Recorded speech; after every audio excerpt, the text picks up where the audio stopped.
And I also stopped here because classic to find yellow birch growing up on boulders like this. It's a great site for them.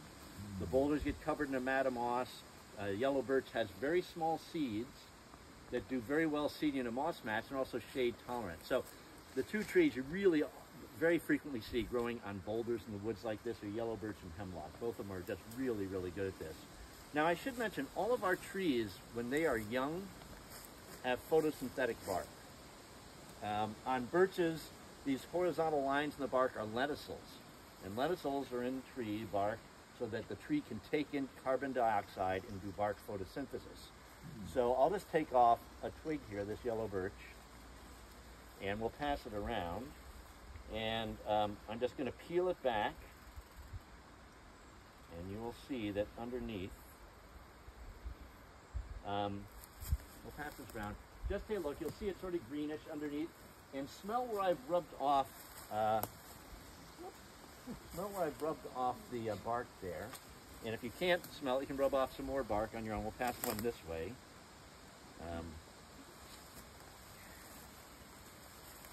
And don't say anything, but see if you can identify what that odor is. I can't smell it. So just smell where the bark has been rubbed off, see if you can identify that odor. Don't say anything though. Give me a chance to smell it.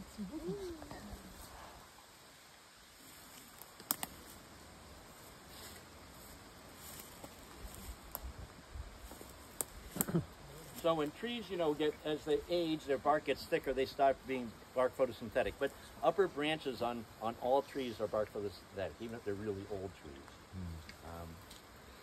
Has everyone gotten a chance to smell that twig? I think almost. They're about to meet. Oh, all right. They're right about to meet in the middle. All right. So does anyone think they know what the name of that odor is?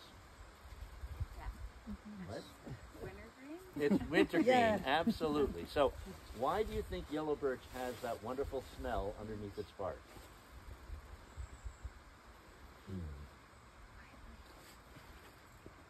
Obviously not a great strategy for humans. Once we learn about this, we'll rip it off and smell it because it's so wonderful. Is it like an insecticide? You're close.